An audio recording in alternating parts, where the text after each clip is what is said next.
Welcome back to మీ Vinarao YouTube channel. మన భారతదేశంలో ప్రతి 12 సంవత్సరాలకు ఒకసారి జరిగే సరస్వతి పుష్కరాలు మన తెలంగాణలోని జయశంకర్ భూపాల్పల్లిలోని కాళేశ్వరంలో జరుగుతున్నాయి మామ. ఈ సరస్వతి పుష్కరాలు మే 15 నుండి 26 వరకు జరుగుతున్నాయి. మనం ఇప్పుడు ముందుగాల అసలు ఈ సరస్వతి పుష్కరాలు ఎందుకు జరుపుకుంటారు, అసలు పుష్కరాలు అంటే ఏంటో ఇక్కడ ఉన్న ఆచారాల ద్వారా తెలుసుకుందాం మామ. తెలుసుకునే ముందు అయితే ఎవరైతే మన యూట్యూబ్ ఛానల్ ముందుగాల చూస్తున్నారో తప్పకుండా సబ్స్క్రైబ్ చేసుకుని లైక్ చేసి చివరి వరకు చూడండి మామ. ఎందుకంటే మీ యొక్క లైక్ అనేది ఈ వీడియో చాలా మందికి పంపిస్తుంది. ఎందుకంటే ఇది ఇన్ఫర్మేషన్ వీడియో కాబట్టి చాలా మందికి యూజ్ అవుతుంది.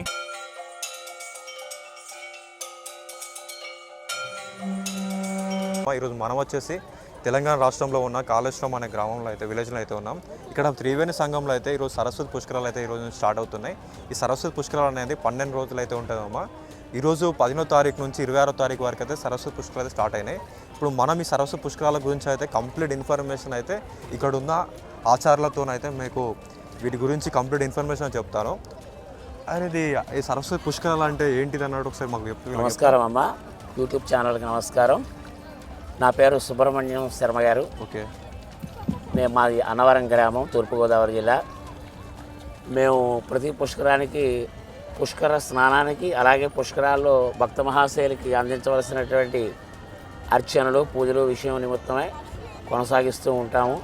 నేడు మేము కాళేశ్వరం అనే మహాపుణ్యక్షేత్రం అంటే కాళేశ్వర సమేత ముక్తేశ్వర స్వామి వారి దేవస్థానం, ఇక్కడ ఉన్నవటే ప్రణీతా నది, మహాజీవనది, గోదావరి, అలాగే అంతర్వాహిని అయినటువంటి సరస్వతి ప్రవహిస్తున్నటువంటి ఈ త్రివేణి సంఘం దగ్గర ఉన్నామమ్మా. మేము పుష్కర స్నానాలు ఆచరించాం. దీంట్లో 3 నదులు అన్నారు కదా. అవును, త్రివేణి సంఘం అంటే సరస్వతి, గోదావరి, ప్రాణహిత కదా. ప్రాణహిత అదే ప్రణీత అన్న ప్రాణహిత అన్న ఒకటే. ఈ 3 కలిసిన త్రివేణి సంగమం. ఇది సంగమ స్థలం. ఆయన ఇదంతా చూస్తే అంటే మనకు విడిగా చూపించాలంటే ఇక్కడ ఉన్నటువంటి వాతావరణానికి అది కుదరదు. ఓకేనా. ఇది చాలా చక్కనైనటువంటి జీవనది, 3 జీవనదుల యొక్క సంగమం. అలాగే ఇక్కడ ఉన్నటువంటి క్షేత్రం కూడా మహాకాళేశ్వరుడు, అలాగే మనకి గొప్పతనాన్ని ఇచ్చేటువంటి ముక్తేశ్వర స్వామి వారు ఒకే పానవట్టం మీద ఉండడం, కొలువై ఉండడం, దినదినాభివృద్ధి చెందుతున్నటువంటి గ్రామానికి మన తెలంగాణ రాష్ట్ర ముఖ్యమంత్రి గారు అయినటువంటి రేవంత్ రెడ్డి గారు అన్నీ కల్పించి చక్కటి వసతులతో ఇవాళ సాయంత్రం ప్రోగ్రాం ఉందమ్మా. ఆయనకి ఉదయం రాలేకపోయారు, సాయంత్రం తీర్థ స్నానానికి వస్తున్నారు.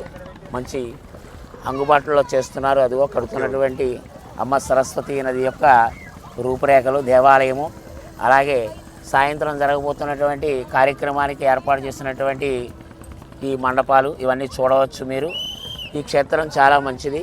పుష్కరుడు ప్రతి సంవత్సరం కూడా పుష్కరుడు అంటే ఒక గొప్ప బ్రాహ్మణుడు, ఈశ్వరుని ఆరాధించి ఈశ్వరారాధన వల్ల ఆయన కోరుకున్నది ఏంటంటే జీవులు పాపులు కాబట్టి ప్రతి నదిలోనూ స్నానం చేస్తే పుష్కర కాలం అంటే 12 రోజులు, ప్రతి సంవత్సరంలో 12 రోజులు ఆఖరణ ఈ పుష్కర స్నానం ఆచరించడం వల్ల మానవులు చేసినటువంటి ఎల్ల పాపములు పోయి, అలాగే వారి పితృదేవతలకు కూడా ఇలాంటి సమయంలో దానాలు, ధర్మాలు, పిండ ప్రదానాలు ఇలాంటి కార్యక్రమం చేయడం వల్ల పితృదేవతలు తరిస్తారనేది శాస్త్రవచనం. కాబట్టి భక్తులందరూ కూడా ఈ పుష్కరానికి నేడే అంటే నిన్న రాత్రి 10:36 పుష్కరుడు ప్రవేశించాడమ్మా మిథునంలోకి. పురుష అంటే మిథున రాశిలోకి గురుడు ప్రవేశించడం వల్ల పుష్కరం సంభవిస్తుంది. అప్పుడు పుష్కరుడు నదిలో లిప్తమై ఉంటాడు. ఈ 12 రోజులు కూడా ఈ పుష్కర స్నానం ఆచరించి వారి జన్మ తరుస్తుందనేది శాస్త్రం. బ్రహ్మదేవుడి అనుగ్రహం, విష్ణువు అనుగ్రహం, శివానుగ్రహం, 3 అనుగ్రహం, అలాగే ఈ 3 జీవనదుల యొక్క అనుగ్రహం ఉంటుందమ్మా.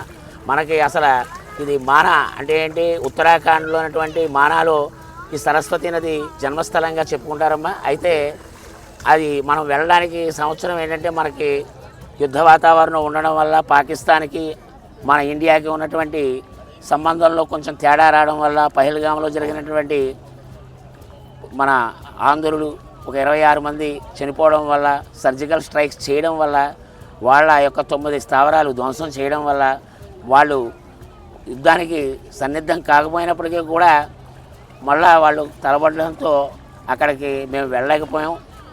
మన తెలంగాణ రాష్ట్ర ముఖ్యమంత్రి గారు అయినటువంటి రేవంత్ రెడ్డి గారు గొప్ప అవకాశాన్ని కలిగించి శాస్త్రోక్తంగా ఆయన అన్ని వేదాల నుంచి తీసినటువంటి పండితుల దగ్గర తెలుసుకొని ఈ కార్యక్రమాన్ని కండక్ట్ చేశారమ్మా. ఇది చాలా దిగ్విజయం కావాలని కోరుకుంటూ మేమంతా కూడా 12 రోజులు కూడా ఇక్కడే బస చేస్తాము.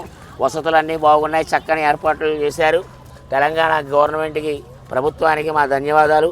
అలాగే మీ యూట్యూబ్ ఛానల్ వారికి కూడా ధన్యవాదాలు బాబు. నమస్తే. కాళేశ్వరం ముక్తేశ్వర స్వామి వారి టెంపుల్ గురించి కంప్లీట్ ఇన్ఫర్మేషన్ వీడియో అయితే మన యూట్యూబ్ ఛానల్ అయితే బయోలో అయితే పెట్టాను అమ్మ. ఒకవేళ ఫ్రీ ఉంటే అయితే అది కూడా చూడండి. ఇలాంటి మరెన్నో వీడియోస్ కోసం మన యూట్యూబ్ ఛానల్ తప్పకుండా సబ్స్క్రైబ్ చేసుకొని లైక్ చేయండి, షేర్ చేయండి.